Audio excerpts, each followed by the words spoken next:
Saludos cordiales estudiantes, bienvenidos a una clase más de lengua y literatura. El objetivo de clase es participar de manera fluida y evidente en diversas situaciones de comunicación oral, formales y no formales, integrando los conocimientos sobre la estructura de la lengua oral y utilizando vocabulario especializado según la intencionalidad del discurso. Muy bien, pero ¿qué es un discurso?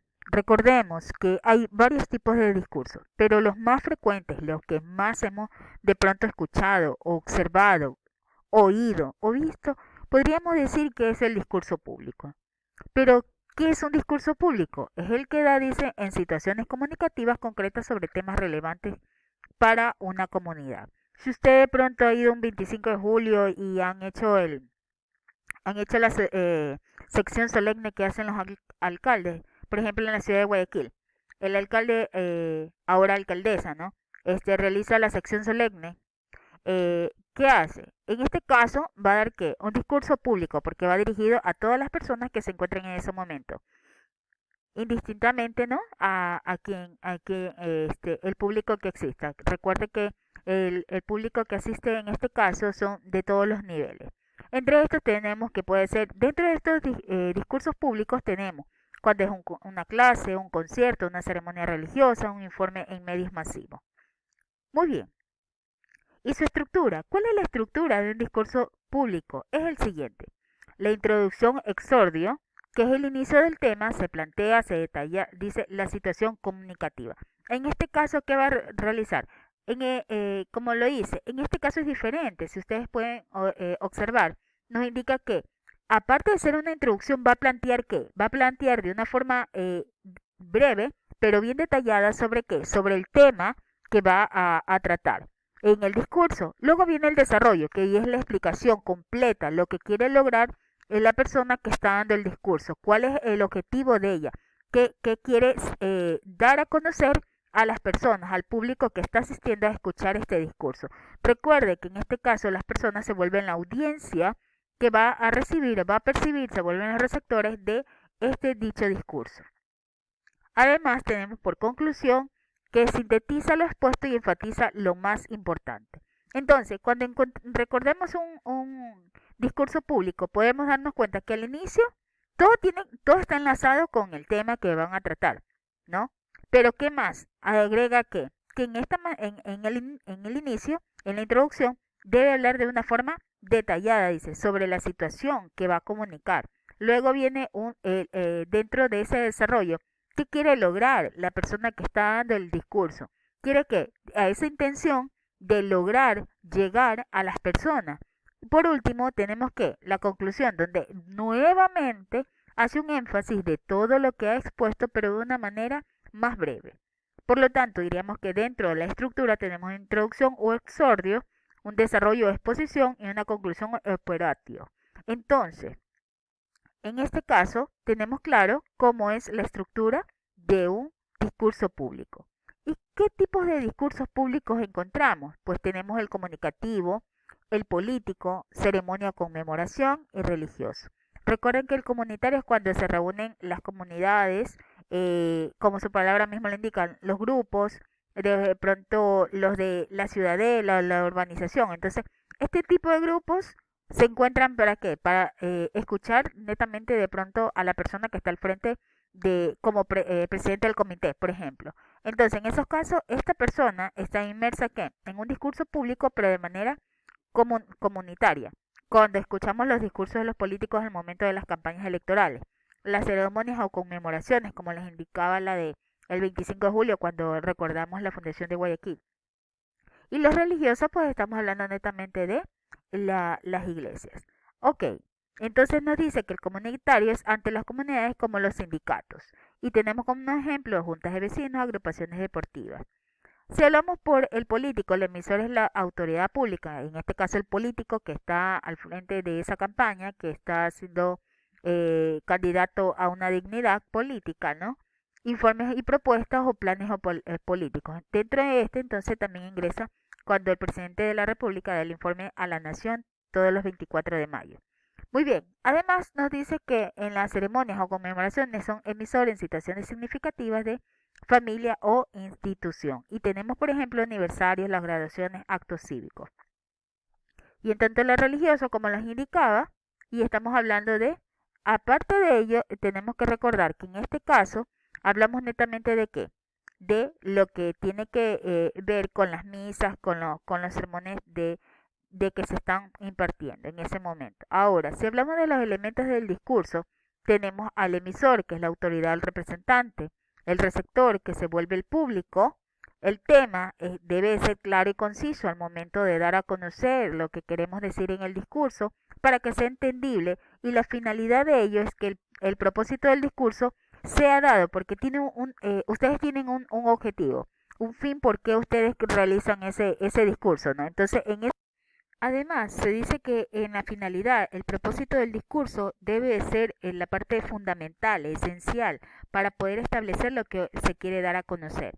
Además, recuerden que tenemos lo que es, en este caso, el contexto, circunstancia de enunciación. Si hablamos de el espacio, estamos recurriendo directamente al lugar donde se va a realizar este discurso, además del tiempo en que se efectúa este trabajo, este discurso público. Y recuerde también que tiene que ver mucho con lo que se puede dar a conocer para el emisor y en qué momento, en qué tiempo o en qué circunstancia. Además de la comunicación en la modalidad escrita, el emisor que produce su texto en un tiempo anterior a la recepción, o sea, qué es lo que da a conocer a través de este comunicado. Muy bien, chicos, vamos entonces recordando que los tipos de discursos públicos son comunitario, público, político, perdón, ceremonia o conmemorativo y religioso. Si hablamos dentro de los elementos, tenemos dentro del discurso público, que es el tema central, es el emisor, el receptor, el tema, la finalidad, el contexto o circunstancia de enunciación. Recuerde entonces que en este caso, si hablamos del emisor, es la autoridad o el representante de ese momento, del que va a dar el discurso. Si hablamos del receptor, netamente estamos hablando del público. Debe ser de manera clara y concisa. El propósito, la finalidad tiene que tener un propósito del discurso del cual lo está realizando. Ok, teniendo claro qué es un discurso público, vamos a ver ahora qué es lo que es un discurso privado. Nos dice que el discurso privado se emite en circunstancias de comunicaciones cotidianas personales. En este caso tenemos los elementos del discurso que son el emisor, en este caso es diferente, tiene cercanía con los demás interlocutores, o sea, tiene cierta familiaridad con las personas a quien van a volverse en este caso sus receptores. Tiene un grado de cercanía con el emisor, ¿no? Dice que el mensaje puede manifestarse de una forma oral o escrita. Si estamos hablando de escrito, puede ser una carta, un mensaje en WhatsApp, puede ser un mensaje en Messenger, pero si hablamos de una manera oral, netamente estamos hablando de un diálogo que tienen ellos a través de la cercanía o familiaridad que en ellos existe en cuanto a relación. Si hablamos del tema, abarca situaciones comunicativas netamente, todo en cuanto a comunicación, más no busca un objetivo como era el discurso público que buscaba un objetivo del ser o el por qué ha realizado el discurso, ¿no?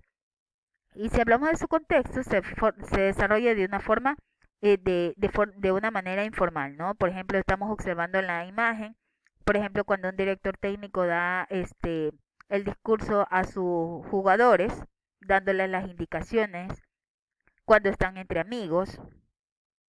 Además, el canal es el medio el cual se va a utilizar para realizar el mensaje. Tenemos que tener claro, en este caso, que el canal es el medio de transmisión del mensaje y dependerá muchísimo de la transmisión o de la comunicación que se realiza, sea oral o puede ser de pronto escrita. Y si hablamos, en este caso también, de el código, dice que en cambio el código se emplea, depende del grado de la formalidad, que en este caso, o el informal, lo informal que llega a ser, ¿no? Por ejemplo, si hablamos de una reunión entre amigos, se vuelve un tanto informal, como en el caso de el director técnico con sus jugadores, ¿no? Para todo ello tiene igual que tener un registro, tanto el nivel culto o el registro coloquial que va a existir en este momento. Entonces, chicos, recordemos, hay dos tipos de discursos. al cual lo hemos revisado en este momento. Muy bien, el siguiente tema es sobre el boom literario. Pero, ¿por qué ahora se denomina boom? Se dice que es un fenómeno literario que surgió, dice el boom literario entre el 60 y 70 del siglo XX en América Latina. Este grupo de jóvenes rompe ese esquema tradicional de la literatura, volviéndolo un realismo mágico común de su común denominador para todos estos grupos de jóvenes. El común denominador era el realismo mágico que le llegaba a dar. Y en cuanto a ello, daba una riqueza narrativa que permitió que se diera una nueva revolución, un nuevo cambio, un auge que llegó a poner en duda todo lo que se daba en lo que era Europa. Se dice que la palabra boom fue puesta de moda por un diario argentino de primera plana, el tecnicismo utilizado en la terminología de mercado moderno norteamericano. Se dice que uno de los principales de este boom literario fue Jorge Luis Borges, considerado como el precursor más importante de este boom. Además, dentro del boom literario tenemos sus elementos, las concepciones, principales aspectos y sus representantes. Dentro de las concepciones tiene que esta exposición literaria hispanoamericana entre en el año 60 y 70.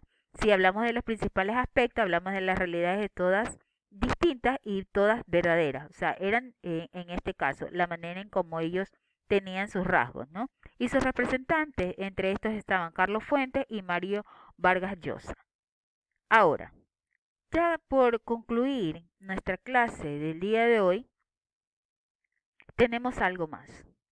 Tarea. La tarea se las voy a explicar en clase, pero es en la actividad de la página 29, el literal 1, 2, 3 y 4, y en el trabajo individual y exposición es lo que les indicaba después de que tuvimos la lección nosotros por medio de Sócrates, es lo que les indicaba lo que ustedes van a realizar, ¿no? Entonces, esta tarea, este insumo lo voy a crear y ustedes en ese insumo ustedes van a ubicar y van a tener un tiempo determinado para entregar la tarea.